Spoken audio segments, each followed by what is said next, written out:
Earlier this month, I sent a newsletter to my audience with the subject line, Ask Me a Question. Basically, I told everyone to jump in the comment sections of the post and ask me any questions they have about the media industry or creator economy. Several of you did pipe in with some amazing questions. I then invited on Alexis Grant, the founder of They Got Acquired, to help me answer them. We answered questions on a range of topics like how to monetize newsletters on LinkedIn, how we'd go about launching a local news outlet from scratch, the future of paid newsletters, and how the Messenger should have spent its $50 million in VC cash. This Q&A episode is actually part of an ongoing series. Every single month, I'll allow my subscribers to submit questions, and I'm going to do my very best to answer at least one question from every single subscriber. The only way to submit questions is by becoming a paid subscriber to my Substack newsletter. Subscribers also receive a Calendly link from me that allows them to book a half-hour introductory phone call. Many of my subscribers use it as an opportunity to tell me about their own media businesses and pick my brain on strategy. To subscribe, go to simonowens.substack.com. That's simonowens.substack.com. Or just Google the words Simon Owens and newsletter. Okay, let's jump into answering your questions.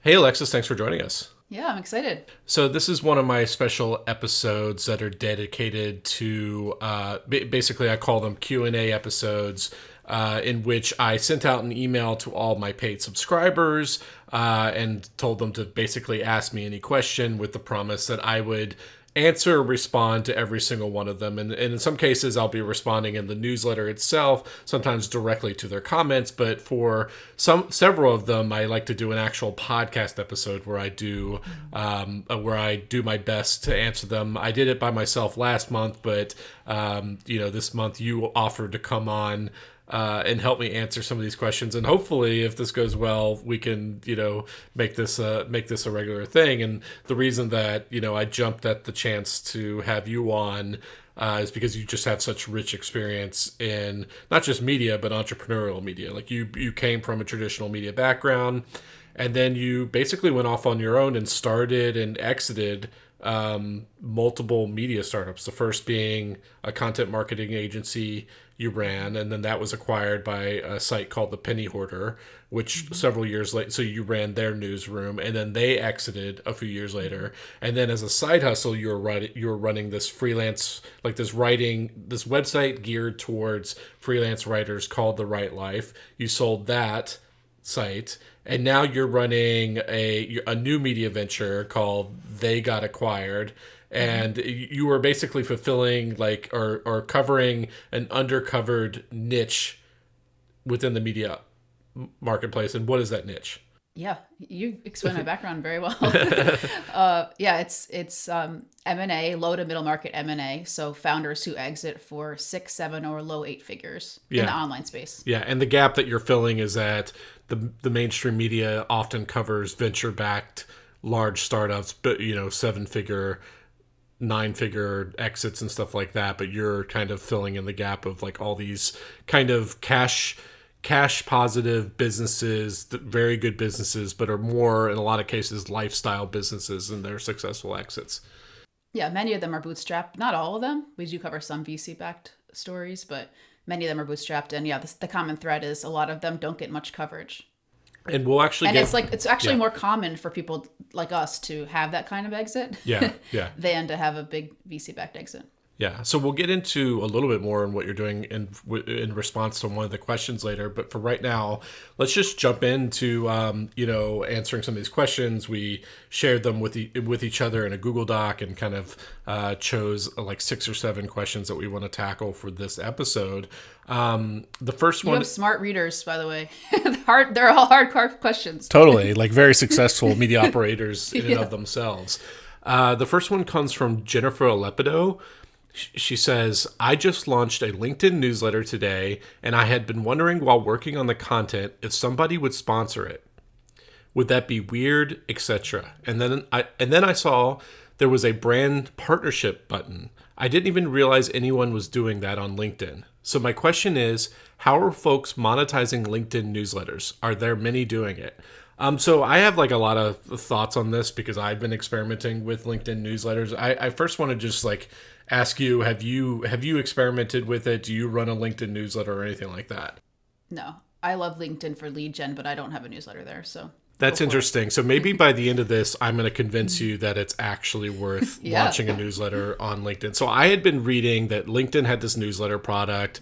I had a lot of my readers in the past reaching out to me, and based on like my understanding was that LinkedIn was heavily featuring these newsletters in its own algorithm. So there was that incentive because, like, it would, because obviously it's hard to stand out with your LinkedIn post. The algorithm only shows your posts to a small percentage of your followers. And like my understanding from talking and reading case studies was that LinkedIn would not only show those posts to a greater percentage of your followers, but it would actually help you find subscribers. So what I started doing was starting in December, started taking my newsletter, my main newsletter, my Substack newsletter, and cross posting it to a LinkedIn newsletter that I created, and to kind of cut down on cannibalization of like potentially drawing people to the LinkedIn newsletter over the Substack newsletter. I would send it out on a delay. So if I sent my Substack newsletter at 8 p.m. the night before, I would set it so the LinkedIn newsletter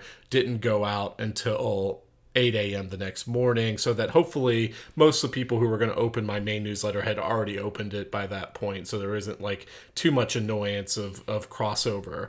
And then I also like wanted it to promote the main newsletter, so I have like a call to action in the very beginning of every newsletter. I should have had this teed up, but let me just take a few seconds and just jump over to it.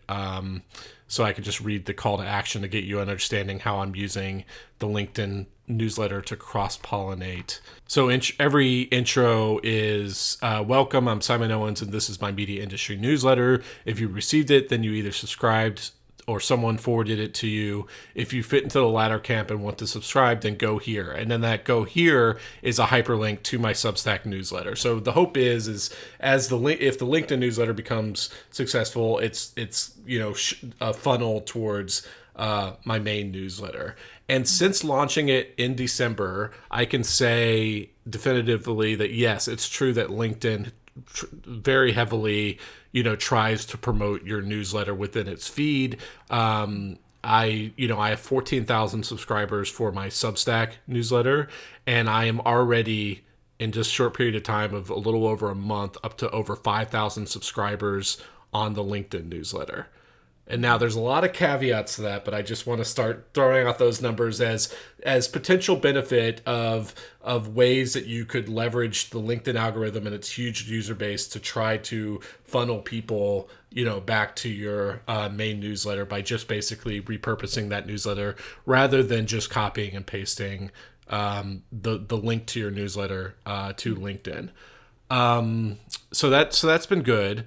Now let me talk a little bit about the pros and the cons. So like the pros obviously is LinkedIn has a huge user base, especially if you're in a B2B vertical like both you and I are. That can be hugely beneficial, and it's a great way to tap into LinkedIn's audience.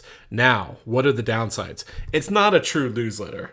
You have very little idea of who's actually subscribing. You can't export your list. You don't get access to any of their email lists. You don't even know, like, is it actually delivering it to all those 5,000 people that it says are subscribed? Like, it could be determining somehow in its algorithm that it doesn't want to send it to some subset of it.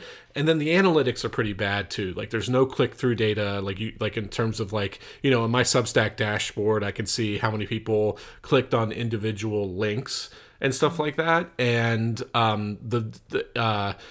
the dashboard for LinkedIn newsletters shows the number of views, which I think is the rough number of people who have either seen it natively on LinkedIn or opened it within their inbox. So out of my 5,000 or so subscribers, it's been coming out to about 1,500 views per article. So, what is that? Like a slightly higher than 20% open rate, which is nowhere near as good as the open rate as my Substack newsletter, which is close to 50%. So the engagement is not as high, but that's an extra 5,000 subscribers that I, didn't have before that might be helping me grow my audience. And then as for Jennifer's questions about advertising, I have started to in my sales calls with my sponsors is note that I have this extra audience, give them all these caveats, but also tell them, in addition to these 14,000 subscribers of mine that you're getting on Substack, you're also, having access to these extra subscribers over here. But the problem is my reporting to them, I can't give them click-through data or anything like that. So that's why I heavily encourage them to create a special URL tag. And I'm sure you do this with your sponsors too, so that they can more accurately, track the user journey from people clicking on it and like interacting with their site. Does that actually send them a newsletter to their inbox, or is it just like the newsletter shows up in their LinkedIn feed? I think it sends it to them in their inbox. I mean, they use the word newsletter specifically, not because there's a separate article post. So there's like LinkedIn articles, and that's a different product. So this is definitely going to somebody's inboxes. I don't know whose. Like, is it going to that full 5,000? I have no idea. Cool. Well, yeah, interesting. So hearing all that, given that you have a B2B audience, you probably would love to tap into the LinkedIn algorithm even more and its huge, billion plus user base. Are you convinced at all that you could create some kind of ancillary version of your newsletter that could help you get more reach? I mean, I do some version of that in terms of I pick a piece of each newsletter and I post it on LinkedIn, and then I encourage people to sign up for the newsletter in the comment. So I do like repurpose the newsletter in that way. Yeah. But I don't know. I'm so wary of adding like yet another thing to do because I'm trying to slim and reduce how many tasks I have. It takes me. I'll say it takes me less than an extra 5 minutes to reformat it for LinkedIn, so it's not that much add-on. You're very good at LinkedIn. You're better at LinkedIn than I am, and that you write those kinds of.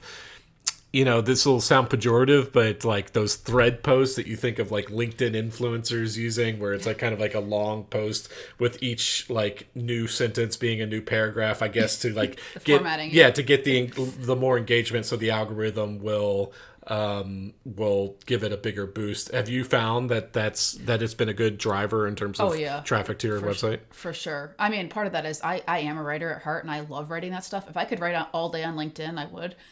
Interesting. Like I thought about just doing that for other brands because I enjoy it and I enjoy telling the stories behind the business. It's fun for me. But yeah, I think I want to say around 5 years ago, I remember saying, wow, LinkedIn is sending me a lot of leads. I just never expected it to turn into what it has. Yeah. And now, I mean, I'm considering just not posting on. I used to write a Twitter thread and then repurpose it for LinkedIn, and now I do the opposite. And I'm considering just leaving Twitter altogether because I don't really get much value from it other than connecting one-on-one with people. Yeah, I've stopped posting to Twitter altogether.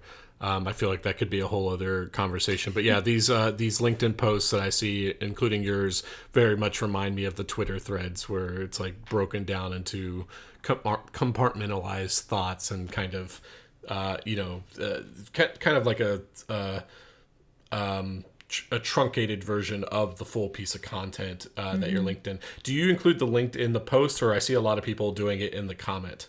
The comment section. In the comment. Yeah, because I do notice that whenever I share a link in the actual post, it doesn't get as many views.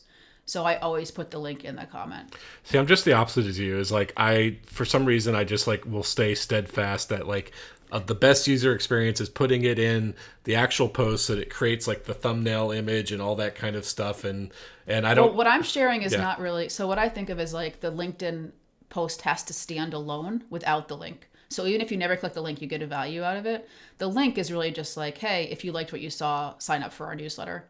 It doesn't send you to like the full post or some longer post or anything. Like the full version is inside of the LinkedIn post, and then the comment is just sign up for. It's a call to action. Yeah, I just feel like my own reading habits just push against that so much that I can't. I hate reading long Twitter threads. I hate reading long LinkedIn posts. Like I would rather just click on the link and then save it to Instapaper or whatever, and then read it at my own leisure. Whereas if it's like in the feed, I feel pressure to read it right then and there, and it just doesn't like line up with my own consumption habits. But that's probably hurting me because I probably don't receive even a fraction of the traffic that you do from LinkedIn. Well, most of the stuff that I put on LinkedIn doesn't live anywhere else.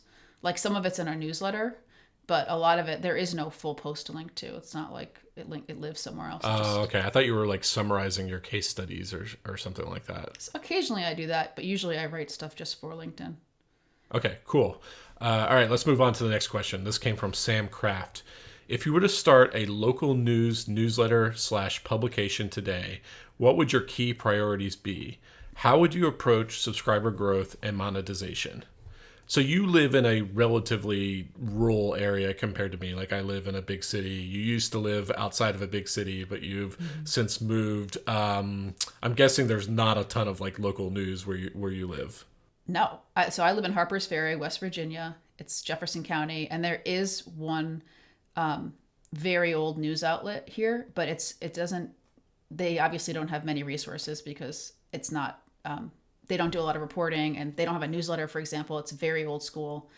So yeah, when I'm indulging myself, I will think about how to start a local publication here, and I think I may do that sometime for fun, like in the future. Yeah, you were thinking about doing something for like the local hiking community or something, right? I volunteer with a group here and I do run the newsletter for that, but that's just like a nonprofit volunteering thing that I do. But this I'm thinking of like is my area is really it is kind of a news desert. Like there's really no place to get the information you need. I think it's a real opportunity, but the thing is it's not really big enough to support that. I should have pulled. I'm thinking about Nathan Barry has written about local newsletters, and he has I think he has a local newsletter in Boise, and he wrote a piece once where he said you have to have X number of residents to make it viable. And I can't remember what the number was, but it was much higher than what we have here. Mike Shapiro, who I'm going to talk about in a little bit, he runs a network called Tap Into News, which is like a local news that he a platform that he franchises to a lot of like localities. And he has said that the minimum number for a successful franchise would be 10,000 residents, and then a certain number of businesses. I forget what that number is. Okay, that's smaller than I expected. Smaller, yeah. And so I guess that's like, and I think there might be a question further down about like the creating news organizations in more kind of rural areas. But like, if you were launching something locally, do you think it would like the minimum viable product would be a newsletter? Yes, for sure. And in fact, like I've thought about, could I buy this old school publication and like use their branding and turn it into a more digital first publication? But I think a much easier way to gain traction is to start with a newsletter because it's so cheap. You could keep it really trim and lean. It'd be like a 1 or 2 person operation. Yeah. And that's, I think, like what a lot of these these success stories and more like outside of cities is they really are just 1 or 2 people. Like it's one person who's doing the content and maybe one person who's helping with sales. Like, how do you think you would approach monetization? I like the idea of making it free and leaning on sponsors, so advertising from businesses, and then having some other paid product that's like gives you more than what you get for the free version. But I think it's tough. Like I wouldn't see this as a lucrative endeavor, especially in my area that's smaller, because there's all the businesses here are really small businesses. They don't have a ton of extra cash to spend, and it's a mix of, I'd say there are some affluent residents, but many of the residents are not, and probably wouldn't be able to or want to pay for a publication. So I think the monetization part would be really tricky. It sounds like a passion project. Yeah, almost. So I interview a lot of local news entrepreneurs, and in almost every case, there's no paywall. Like they're leaning into memberships and educating their public about it, being like, "Hey, you're living in a news desert. You're not getting this news anywhere else. If you don't pay up and support this content, it's not going to exist." And thankfully, there's also been a lot of coverage at the national level of how bad the local news ecosystem is, and so I think there is more general awareness among at least the educated public that that this is a real problem, and so you could use kind of mission oriented membership, guilt messaging, and almost every publisher, every news publisher that I've interviewed they're not using a paywall at all. So I have like a few ideas that I think I would implement is like one thing talking to a lot of news publishers is that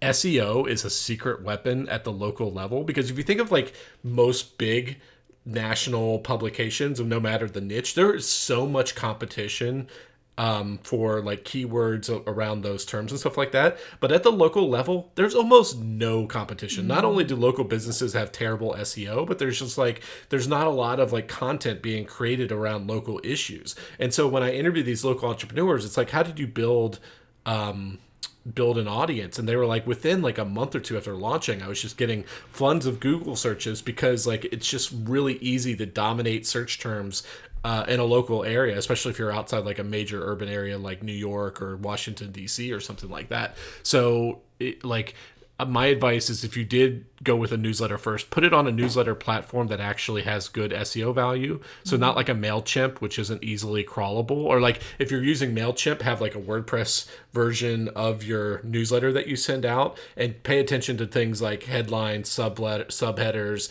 very basic SEO principles, because you're going to find that because you're entering an information vacuum, that you will actually benefit from Google, very early on. One thing I've really liked is 6 a.m. Cities, which is a newsletter network, local news corporation. They actually just raised a bunch of money and are continuing to expand a lot of cities. Is like one of their like MOs when they launch in a new city is they follow all the like local influencers, local organizations, local businesses, stuff like that. On social media, whether it's Instagram and Twitter, and then using that as like a crowdsourcing mechanism, because there's so much news, business openings, all that kind of stuff that's happening, to where if you create like a list of like 200 to 300 people living in your local area that are influential in some way, you can actually like find a lot of information to curate in your newsletter, and like that's actually like somewhat newsworthy. And then also I would try to utilize crowdsourcing as much as possible. I think local is one of the best crowdsourcing hotspots. Like I don't know, when you lived in the DC area, did you follow Prince of Petworth on like Twitter or anything like that? No. He's also Popville, maybe if that sounds familiar. But he's like this local blogger in DC, and he like breaks news all the time of businesses opening, businesses shutting down, crime happening, gunshots, stuff like that, because like he's trained his readership to automatically anytime anything's happening, they snap a picture of like maybe a grand opening sign for a new restaurant, and then tag him on Twitter. So trying to create that like feedback loop where your own readership is like sending you news, like I think at the local level that could be really powerful way to differentiate yourself that like the mainstream media isn't doing. And then also like I don't think local publishers care about banner ads at all. Like whatever ad product you have, it's got to be 100% native advertising. Wouldn't you agree? Yeah, I mean it's hard. Well, yeah, but that's hard. Both ways are hard. Both ways have their own kind of challenges. Yeah, but in terms of like ROI, I don't think like a banner ad's going to send somebody to a local restaurant, but someone being able to like promote their menu items or something, or have like an actual like native ad at the top of a newsletter or something like that, I think would just drive so much more value. And like I think the unsophisticated local ad buyer will understand that value a lot more than they would a banner ad. Yeah, I think that makes sense. Another thing I would do is do like best of awards. We used to do this for the Right Life. When it was a website for writers that I ran. Every year we run like a 100 best websites for writers story. And you can do this really well in the local market, where you do like best restaurants, best yoga studio, whatever you want to do. But it gets you lots of great backlinks, and they all share it. Yeah, they all put it on the press release. And that kind of goes back to what I was talking about, like the SEO value of like, yeah, I mean, anytime anybody's visiting any city or locality or anything like that, they're using the word best and then, noun or whatever to find it. So, yeah, I think you're 100% right. Making those kinds of lists would be a great way to build an audience at the local level.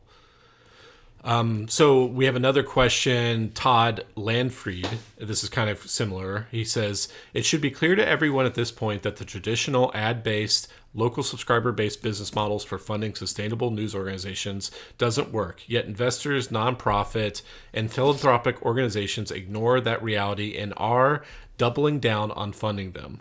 I'm thinking about Press Forward, Knight and Forward Foundations, AGP, and the National Trust for Local News. I get their objective, but at the end of the day, sustainability requires these newsrooms to survive on their own.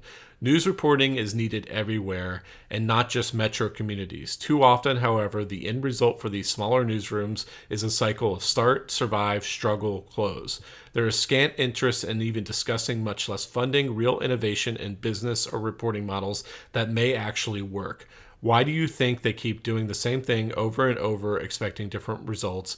And what will it take to get them and the industry to try something different? I guess, like, to start off with, I want to throw a question to you is, like, you always hear, like, about philanthropy and donations and stuff like that being kind of like the savior of local news, but then there's, like, pushback. It's like, you can't rely on philanthropy, say, like, basically covering the gap for every news desert. Do you think, like, there needs to be, like, a for-profit business there, or, like, where do you how do you kind of think about that? For sure. I mean, I think it's always better when there's a for-profit business model because it helps it be sustainable, right? Like, even when, like, freelancers are out there saying, oh, I don't know if I should charge more. It's like, if you don't charge enough, you're never going to be able to stay in business. Like, that allows you to stay in business. But I don't know what the answer is yet. I do think it's cool that it feels very much like we're at an inflection point. Like, this has been spotlighted as a clear problem, and there's more and more people funneling resources and people and starting new organizations in the local space. I think we're going to see more incubators pop up, more programs that are helping these types of organizations, or more these types of publications. And I think that can only lead to innovation, right? Like, that's how we get there is keep trying new things, and eventually we'll hit on something. So, I mean, I'm excited to see what that is. Yeah. And, I think, like, there's a lot of coverage of, well, first of all, in terms of, like, the philanthropy, there is a problem where a lot of these high profile philanthropic institutions are just giving to these city-based nonprofits, like the Baltimore Banner. There's one in Memphis that's the Texas Tribune and stuff like that. So I do agree that, like, in these smaller areas, they're going to struggle to get this philanthropic support. I just saw a headline in Neiman Lab today. I didn't actually read the article yet, that there's a new organization that's, like, almost like a trade association, but working with these smaller news organizations to go up and get that philanthropic support. So giving them that support they need to be able to court these, like, high profile donors. I'll also say that, like, I've been constantly in communication with Lion. Have you heard of Lion? Yeah. And there's another organization called IndieGraph, and they are, like, organizations that are, like, completely centered around not just the big city, high profile local news startups, but actually working with, like, on the ground, more rural, suburban type of startups. And I just saw a stat a few weeks ago that they've swelled to over 500 members. So I think, like, there are, like, to your point, that there are a lot of people flooding into the space trying to kind of solve this problem of, like, how to make local news work, not just at the city level. I mentioned it before, but one model I've been really impressed with is this tap into it. It launched by this lawyer out in this one town in New Jersey. He created a proof of concept in his own town where he created this local news site, and he started getting all these requests from other local towns and stuff like that saying, hey, you should launch here, you should launch there. And he tried to expand, but it got to the point where it was just completely ungovernable with just him alone. So he came up with this franchise model where he's basically goes and finds people in different communities. He started in New Jersey, but he's slowly expanding, and he now has, like, over 80 sites that have franchises. And basically he goes and finds someone who's really well connected within that community and pitches them on, starting a tap into franchise. And these are, like, very lean operations, just one or two people. And because it has the support of the national organization, and these tap into sites can cross-pollinate. So, like, a lot of these local businesses, they don't just want to reach that one town, they want to reach all the local towns. So, like, he created all these tools that they can cross-pollinate advertisers and audiences and send traffic to each other and stuff like that. And I think it's, like, a really, innovative way of approaching this problem of how do you create profitable news sites in like non-city areas. I've interviewed him in the past on the podcast, and I'm gonna have him on sometime in the future again. But I think that's been a really interesting model. Yeah. I think it's cool to see lots of these small publications pop up, because that's how we're going to get more innovative, right? And have new ideas and new people coming in. But there are also a few bigger companies that are running bigger local shops. And for example, like 6 a.m. City just raised a bunch of money. And we've covered a number of acquisitions where the smaller site has been bought by the bigger business. Yeah. I mean, the problem with 6 a.m. City and like Axios Local and stuff like that is they seem to be so city focused right now. And I feel like, the feedback that I'm seeing is like, okay, it's great that these can exist in cities, but, more than 50% of Americans live outside of cities. So, what's the solution there, basically? Yeah. I would love to see 6 a.m. City sometime 10 years from now, like, moving deeper into the suburbs or something like that. I mean, that's because it's easier, right? It's easier in a big city and possible in a big city. Yeah, totally. Okay, let's move on to the next question. This is kind of like two related questions, so I'm gonna group them together.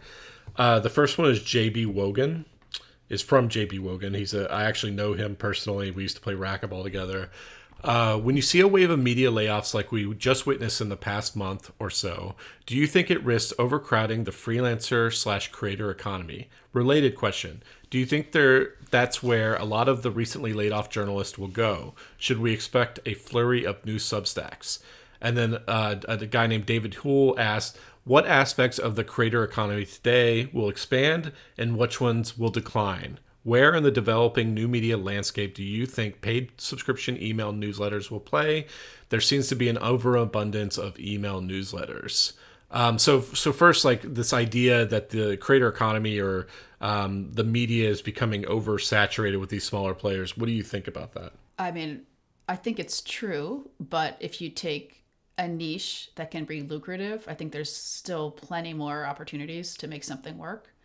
I also think it's really hard, though. I mean, freelancing and growing a Substack is hard, and it takes a long time. It's not like you can just flip a switch when you lose a job and have that income replaced.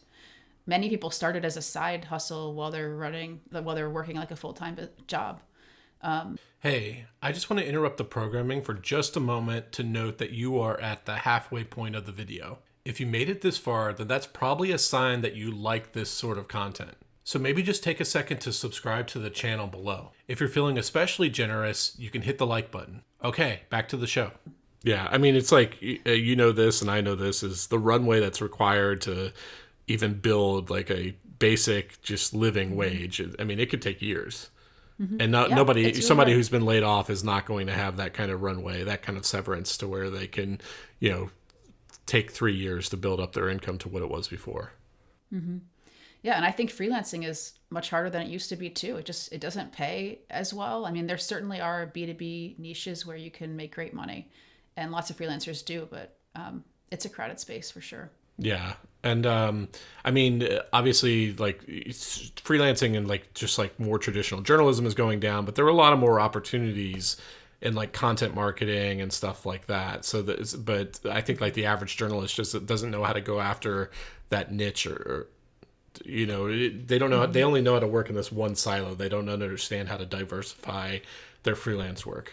It's hard. I mean, there's a lot to learn if you go from a reporter mindset to a more entrepreneurial mindset. And you need that entrepreneurial mindset whether you're freelancing or starting your own business or your own publication. In the Google Doc, you reference this thing called Helena's Food Fix as a model. Tell me about that. Oh, Food Fix. What's Helena? Do you know her last name? No, off the top of my head. I think you've referenced her before, though. Yeah. I met her at AMO last year, a conference, Ask a Media Operator conference.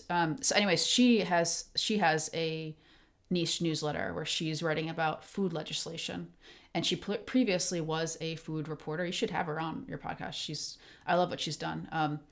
And she was a food reporter, or she covered food legislation, I think for Politico previously. And now she has her own newsletter where she writes about this stuff, and she charges, I don't know the exact rate, but it's I believe it's like well beyond the $100 a year that most people charge for a Substack, because she's selling it into Congress and all the people who need to know about what's happening with the legislation. And I think that's really smart. Like, I think that's where the big opportunity is can you find a niche, maybe one that's undercovered, but doesn't even have to be undercovered. Like, sometimes just people just want to hear it from you if you have the right background and the right voice. If I were to start a Substack, I would pick something like that. That's pretty esoteric. Yeah. So if and also most importantly, that people will pay for. Like, it has to be something that's going to bring people value, probably in their jobs, so that they can either pay high dollars for it themselves or they can expense it. So if you're like a general tech reporter and laid off, don't necessarily launch a general tech Substack. See if you can drill down. You'll increase your chances of success if you can drill down very niche, very early, or very niche, and then charge a lot of money for it, so you can generate substantial amount of revenue very relatively quickly. Yeah, I think that's one of the only ways to make it work. But it's tough because you have to do the writing and the selling, and you've talked about this a little bit before, which I always think it's interesting, is like seeing, I'd like to see more journalists / writers and reporters pairing up with an operator and having two people build that business. Because it's really hard to be like seeped in the reporting and also do all of the business side, like the marketing, the sales, and all the admin for a business, it's hard. I mean, I always, like, every time I interview co-founders, I'm always jealous because, like, I'm just like, God, I would love somebody down there in the trenches with me who has some kind of complementary skill set that I don't have. I think that's actually the key, is complementary. Is I think too many times like two journalists pair up together, but they both want to do the creative work. And you really need somebody who wants to do and is good at the sales and the marketing, as well as any other operational stuff you need. Yeah. So, like, a few of my thoughts on these questions is, like, as to the idea of, like, overcrowding, like, I think any industry with such a low barrier to entry, which is what the creator economy is like anybody can start a Substack, anybody can start a YouTube channel or a podcast within a few minutes, that you're always going to have a huge overcrowding with that. But I also think there are power laws in effect that reward, like, those people who can actually stick it out. So you shouldn't be intimidated by overcrowding, because 99% of your competition is going to quit within the first few months. And there are, like, benefits to being in the game for a long time in terms of accruing momentum and stuff like that. Like, it's so much easier to get to your second 1,000 subscribers than it was to get to your first 1,000 subscribers. So I never let that, like, discourage me, is that there's so many other people trying to do the same thing as you. I think, like, a trend that we're going to see more and more of, and we're already starting to see it, is, like you said, like, you need so much runway in order to like build a sustainable living, especially if you're just getting laid off and you're in a money crunch. Is what we're starting to see is, like, more and more of these writer cooperatives. I don't know how much you've been paying attention to this.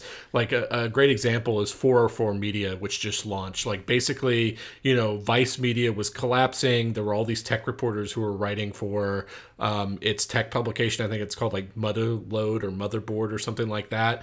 They saw the writing on the wall. So they're like, okay, if we were to build a sustainable publication, we could probably build it much quicker together than we would individually on our own. And because there's all this media attention around Vice collapsing, we could get a lot of, like, actual earned media coverage if we were to, like, split off and do this on their own. And so they split off. They made a big announcement.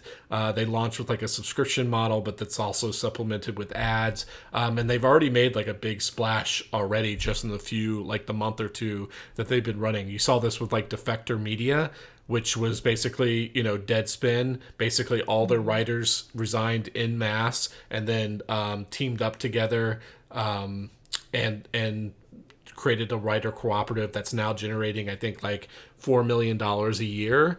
Wow. I think there's just, like, I think what's the saying? The sum is greater, or the whole is greater than the sum of the parts, or whatever. It's like, I think you can actually scale and build a business much faster by working together than you would individually. So, like, there was just a bunch of layoffs announced at, like, TechCrunch, for instance. TechCrunch, that's a super lucrative niche. You have these journalists that are well sourced, that have large followings on social media. I just thought like immediately when those layoffs were announced, that those journalists, those laid off journalists, should have gotten together and started planning out, and maybe they still will, but planning out some kind of cooperative together. I don't know. Do you think like the future of the creator economy is like more kind of collaborative team ups in order to like get over some of those scaling problems? Yeah, I think it could be. But as I mentioned before, I see too many creators like coming together with other creators. You really need like someone who's operations minded or sales minded or marketing minded to like complement those skills. But I mean, I think in terms of loneliness too, is like really important. I mean, I've talked to so many entrepreneurs lately who are like, I'm kind of just sick of working by myself. I want to, work more closely with other people. And personally, I've always, any business that I've started myself, I've always started it solo. But I've been thinking lately, like that might not be always be the case in the future, because I just realized I could go so much faster if I had another co-founder who was as invested in the business as I am. Yeah, or someone to just like to share your frustrations with, or problem brainstorm with. I mean, you're lucky because your husband is also a media entrepreneur, so I'm guessing you get some of those benefits. But yeah, it's nice to have someone down there with you in the trenches. Yeah, for sure. And then I was also there was asked like, oh, can everything be a paid newsletter, or is that trend going to kind of die down since there's an oversaturation there? My thinking was that like paid newsletters aren't going to go away. I think it's still a tremendous like business model. But I think the next generation of newsletter writers are going to be more diversified. They're like, there was this period of time where everybody defaulted to a paid newsletter because it was the only thing that they could picture that they could, because they were writers, they were content creators, and there was just like such a direct form of exchange with the paid newsletter. It's like, I write content, you pay for it. Like the first generation of new newsletter entrepreneurs were very focused on like a paid product. But whereas I feel like now, like there's a lot more discussion, there's a lot more kind of brainstorming, thinking of like what are like other business models that I can offer. And I think like going forward, a lot of newsletters are going to launch where they're not going to necessarily be focused on paid subscriptions as being their default business model. I will say though that the lovely thing about that is it's so simple. It's direct to your user. You're in full control of that, and it's so simple. When you start adding in other ways of monetizing, there's all sorts of layers you're adding now to the business, and lots of other things that have to get done. So I still love the simplicity of the paid newsletter model for that reason.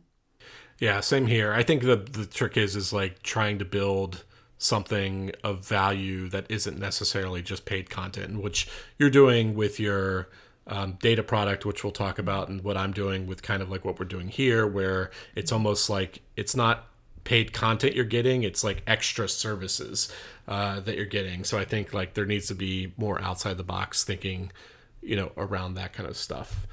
Let's see. Next question. Okay, here's where we get to the fun stuff. JJ Hornblass, what are some methods or formulas for pricing data products or services? So this is something that I've been noticing in the marketplace more and more. Obviously, the GOAT with the data services is the Bloomberg terminal, just like such an amazing business.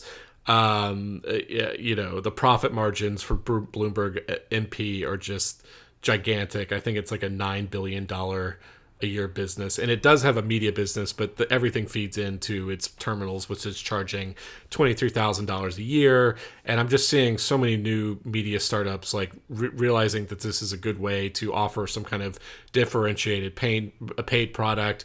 Craig Fuller at FreightWaves is a great example. I interviewed this guy named Simon Carless a few months ago, who's doing it for gaming. For like the gaming space. You're currently building a data product, and I know you probably don't want to announce everything right now, but what can you tell us about what you're building? Yeah, I mean, I've always found this model interesting because my background's in journalism, and I always thought like if you could research and collect lots of great information, it's basically another way of creating a paid product, right? Like a paid subscription plus. So, well, we're putting together a data platform for, well, it's really like a pitch book for lower to middle market businesses. So it goes over deals, like companies that have sold, and buyers for companies that sell for sub $50 million. And like, I mean, my background's in media, so this is totally new to me, but we had started building this database kind of internally, and now we're making a public facing version that we're going to open to subscribers probably in April or May. Yeah. And so it's like it's like a paid subscription product? Like they pay Yes. like some kind of recurring amount to access it? Yep, it'll be an annual fee for a seat per year. Annual fee for a seat per year. And then in terms of like getting to JJ's question of like pricing, my general sense is like one of the upsides of why media companies are liking this more and more is because it seems to be generally accepted that you can charge more for it. Yeah, I mean, I guess I think of it more as it's another way to use information you already have. Like it's kind of repurposing information we were already collecting for our stories. And I think for a lot of media companies, or you collect the information for the data product and then you repurpose it into stories. You get to use it twice, and yeah, that's unique. It's infinitely reusable, unlike content where you make a piece of content, then you have to go on to make the next piece of content. Like people can log back in and use the data in new ways and stuff like that. Yeah, and I also think there's a case for it being more expensive because you can use that information to make business decisions.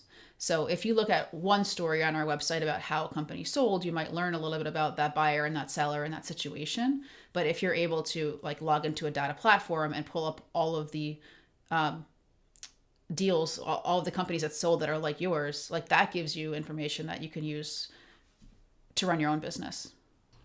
Yeah. And is it the idea like or like are you willing to like reveal anything about what you're thinking about pricing so we can get an idea of what? Yeah, I mean, I'm happy to talk about it. I'm no expert in this, and I think the first thing I would say is like for us and like everyone else, it's all an experiment, right? We're gonna try something and see if it works. But I envision us.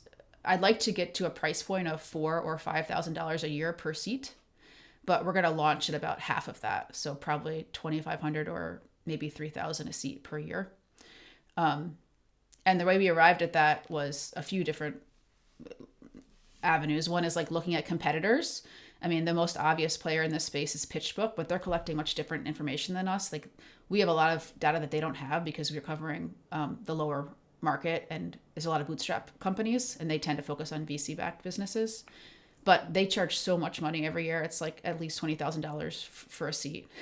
And many of the people who are interested in buying our software, they can't get exactly the data they want out of PitchBook, but also they don't want to pay that. So making it more affordable than that is already like a checkbox that's appealing to folks. And then I also kind of, my team pulled a list of all sorts of, they're sort of competitors or like adjacent products and see what they charge. And they're really all across the board. Like many of them are cheaper than what we're trying to do, and many of them are more. But the way I think of it is, how can we make this a no-brainer for the user? And like our first, we're going to open it to founders who want to sell, but also to M&A advisors who are selling lots of businesses. And like for that demographic, if you pay $3,000 a year and you get ideas for buyers that you didn't know about before, and you make a sale using that information, you easily cover the cost of the platform. So in that way, it's like a really easy yes. So that's kind of my threshold, is thinking like, how can we make this a really easy yes? Like it has to provide so much value that it's an easy yes for the potential user. So going back to my original question, can you generally charge more for that? $2,500 or $5,000 a year. That's way more than the vast majority of more traditional media subscriptions. For sure. Yeah, absolutely. I mean, yeah. I mean, most of what we give out is free. So, layering that on, I'm hoping that it will be our number one revenue driver. Yeah, and I think a key thing you mentioned, and I see this in a lot of these data products, is in terms of like to create a sales funnel, utilizing the data in your own reporting to create free content, and then finding ways to always reference it back to send users back to the paid product in order to get them interested in signing up and Yeah, using it. absolutely. We also had kind of a middle tier where we've been creating reports for the last 2 years, which are like, for example, we might do one that's like 10 e-commerce businesses that sold.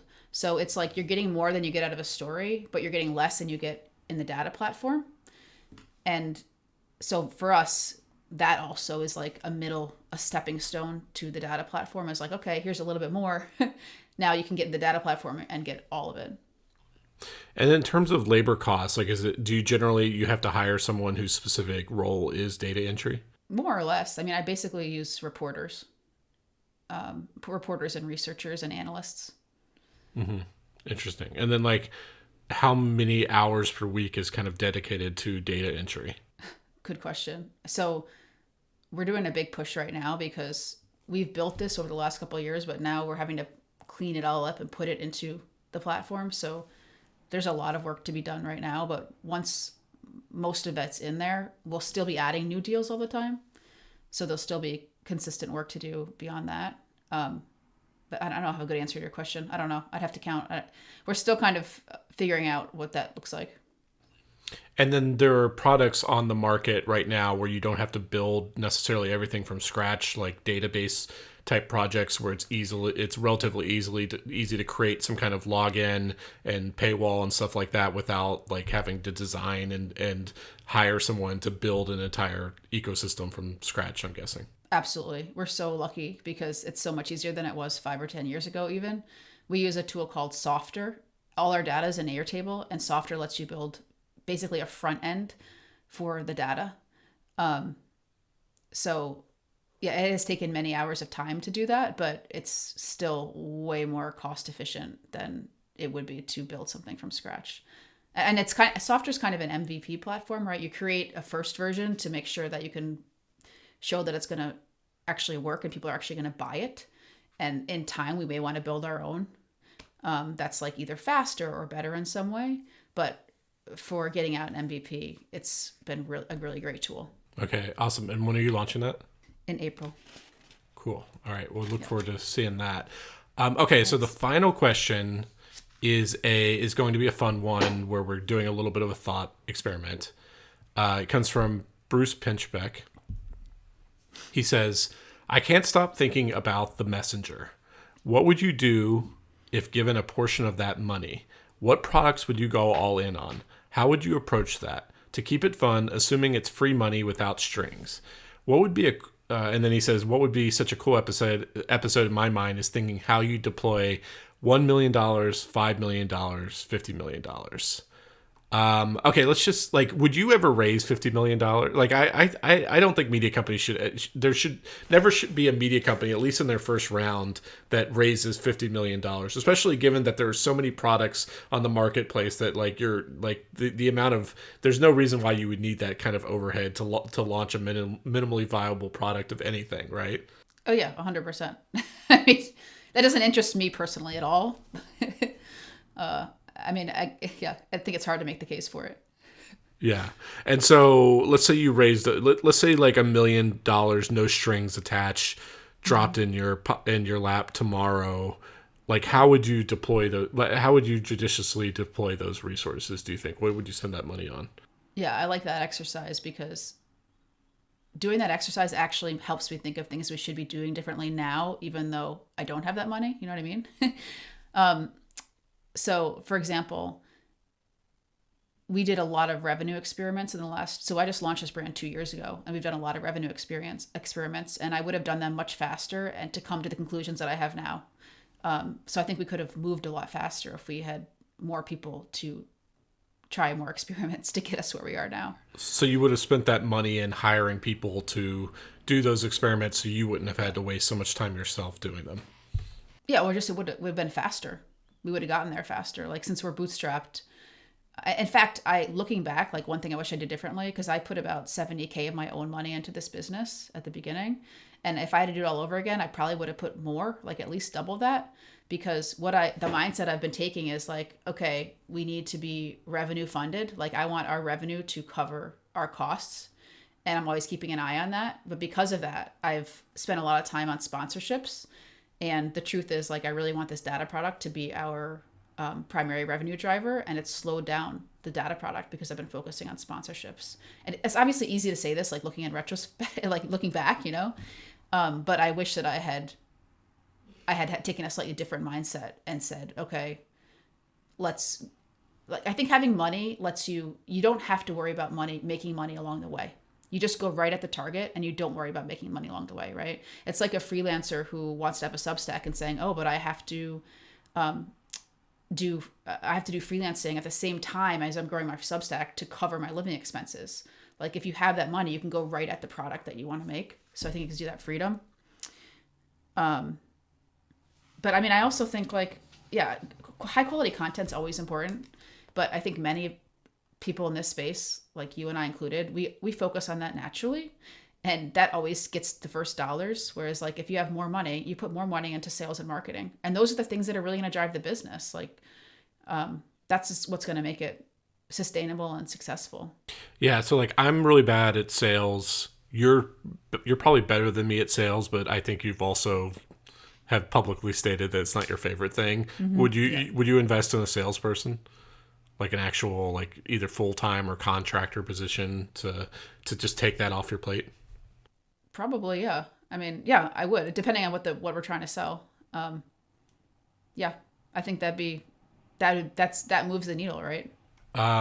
So like I also think like I was going to say the other thing is in hiring, like having money lets you hire people who command higher salaries, and those people are going to be more apt to be strategic leaders and making decisions on their own. They don't need hand holding. They can own parts of the business.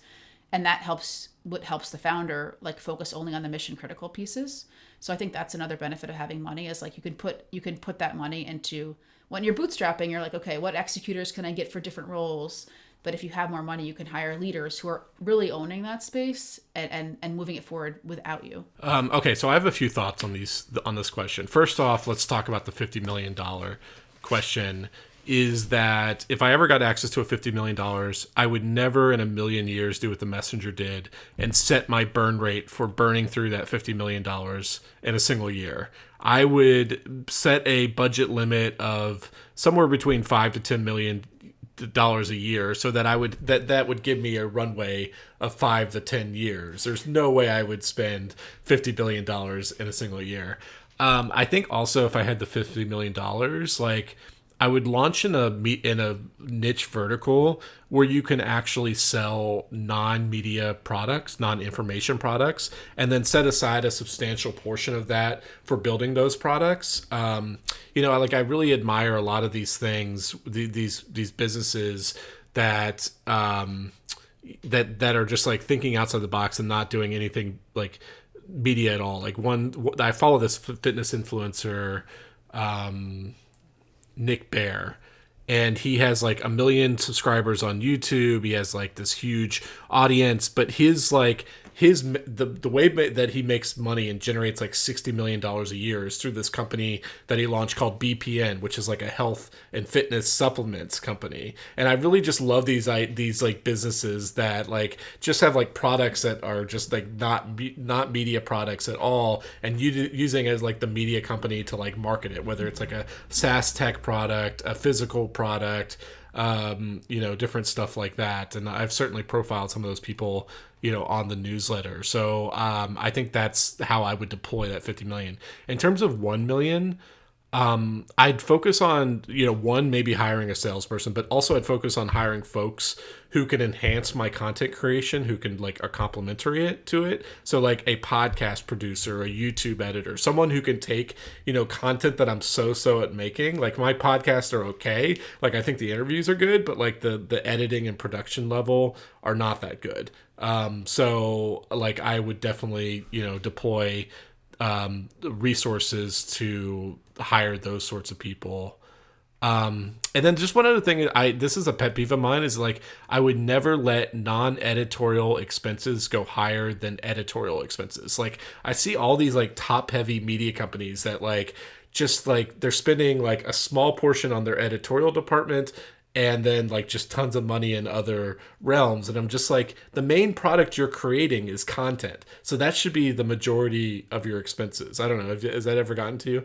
I mean, I think it depends on the business. It's whatever makes the business run, right?